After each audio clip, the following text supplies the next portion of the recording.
2025 সালে এসে আবারও ফোরাত নদীর উপর অনুসন্ধান চালিয়েছে একদল ভূতত্ত্ব গবেষক। তারা এমন কিছু তথ্য আবিষ্কার করেছে যা শুনলে অবাক হবে যে কেউ। আবার তাদের এই কথাগুলোর ভেতরে প্রকাশ পাচ্ছে প্রিয় নবী হযরত মুহাম্মদ সাল্লাল্লাহু আলাইহি ওয়াসাল্লামের 1400 বছর আগে বলে যাওয়া বাণী।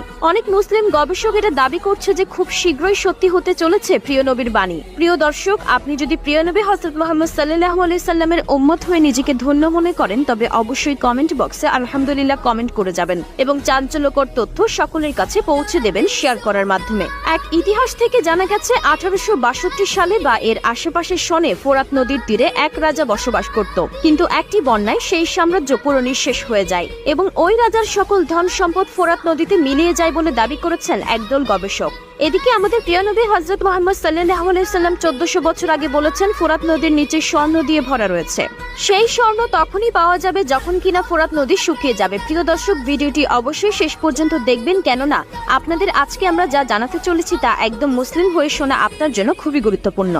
নবী করিম সাল্লাল্লাহু আলাইহি ওয়াসাল্লাম ইরশাদ করেছেন যে কিয়ামতের পূর্বে এই ফোরাত নদী শুকিয়ে যাবে এবং সকলেই সেই পাহাড় দখল করার জন্য একে অপরের সাথে যুদ্ধে লিপ্ত হবে, আর সেই যুদ্ধে 100 জনের মধ্যে 90 জনের মৃত্যুবরণ করবে। রাসূলুল্লাহ সাল্লাল্লাহু আলাইহি ওয়াসাল্লাম তার উম্মতদেরকে সেই স্বর্ণের পাহাড়ের দিকে তাকাতেও নিষেধ করেছেন। অংশগ্রহণকারী প্রত্যেকটি মানুষ বেঁচে থাকুক আর মারা যাক, সকলেই জাহান্নামী হবে।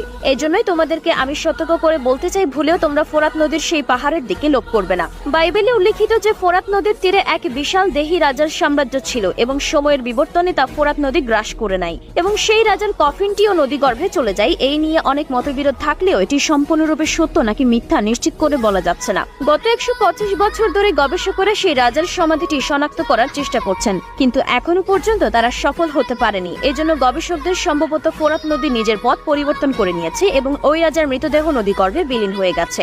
ধারণা করা যায় যে যদি ফোরাত নদী শুকিয়ে যায় তাহলে এর অবস্থান চিহ্নিত করা যাবে, কারণ তার সেই কফিনটির নকশা খুবই অদ্ভুতভাবে এবং মজবুত কাঠামো দিয়ে তৈরি করা হয়েছে। সবচেয়ে অদ্ভুত আর আমাদের মুসলমানদের জন্য বিশেষ খবর হচ্ছে এই ফোরাত নদী খুব দ্রুতই শুকিয়ে যাচ্ছে। ইতোমধ্যে ফোরাত নদীর তলদেশটি বিভিন্ন জায়গার উপরে উঠে এসেছে এবং ফোরাত নদীতে পানির পরিমাণ ভয়ঙ্কর রকম ভাবে কমে এসেছে।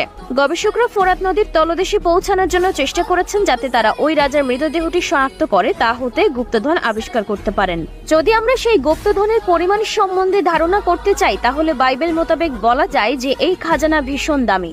যদি বাইবেল অনুযায়ী সেই গুপ্তধনের মূল্য সম্বন্ধে ধারণা করা হয় তাহলে এর মূল্য বিনিয়োগ বিলিয়ন মার্কিন ডলার পর্যন্ত হতে পারে। তবে এই রাজার বিষয়টি সত্য নাকি মিথ্যা এখনো নিশ্চিত হতে পারেনি। তাহলে কি প্রিয় নবী সাল্লাল্লাহু আলাইহি ওয়াসাল্লামের বলে যাওয়া ভবিষ্যৎবাণী খুব শীঘ্রই বাস্তবায়িত হবে? কিসের ইঙ্গিত দিলেন বিজ্ঞানীরা? প্রতিনিয়ত এই ফোরাত নদী নিয়ে চাঞ্চল্যকর সকল তথ্য দিচ্ছে ভূতত্ত্ববিদরা।